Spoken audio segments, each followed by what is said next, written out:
Earth is flat, you're being lied to. The Earth is flat, you're being lied to. The Earth is flat, you're being lied to. The Earth is flat, you're being lied to. Hello, everybody. You guys remember this, knucklehead? This video is going to be for all you haters that think that NASA can actually see into space. Just like you, I was one of them people that thought, you know, the Hubble and all these images and everything they're looking at, they actually were looking at something. But look at, in their own words, they're only seeing data. It has nothing to do with these strips of data of how far away, because I keep hearing people say that in 2017 we can't have a picture of Earth because we don't even go high enough or far enough away, so we have to use strips of data. But watch this. This right here, in their own words, they're telling you that it's all bullshit.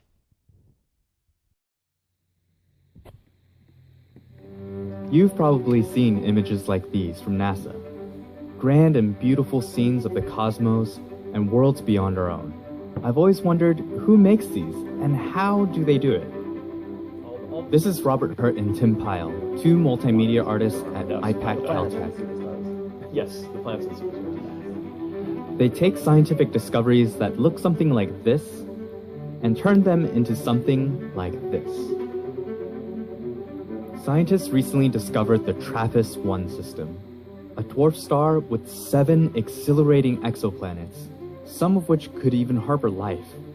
Normally, when we have 1, 2, maybe there were 3 exoplanets we had to illustrate at once. You know, all of a sudden, this thing came through and there were 7, and they were all Earth-sized, but potentially terrestrial, potentially able to bear water on the surface. So this really became a whole different level of project that we're trying to go at. But all they have to work with is this, a graph showing light intensity coming from TRAPPIST-1. Each dip represents a planet passing in front of the dwarf star, and from that data, scientists can calculate everything from the size of the planet to the mass, density, and orbital periods.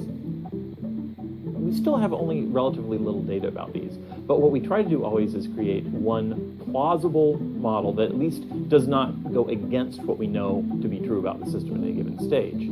It's a fine balance, creating something imaginative while ensuring the renderings are scientifically accurate. One of the pieces of art I did for the TRAPPIST result was a surface view of planet TRAPPIST-1F. Planet was determined that it was likely tidally locked, so one side always faced the star, one side didn't.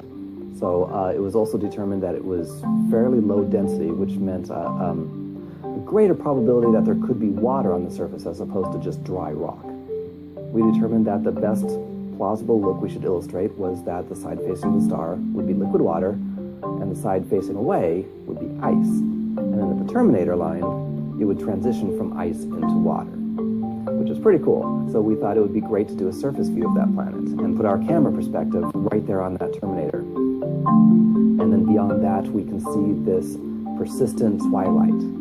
Because tidally locked, the star is never, you're never going to see it like rising and setting, you know, from the surface view. So it's just always looks like sunset as the star is right there on the horizon.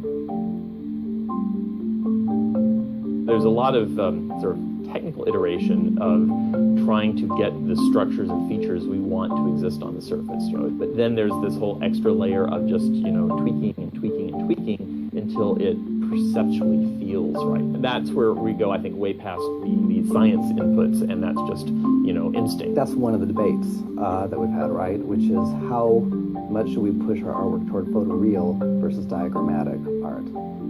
I think we tend to move a little more photoreal because there's some emotion in that. Like, we can imagine that's a real place out there.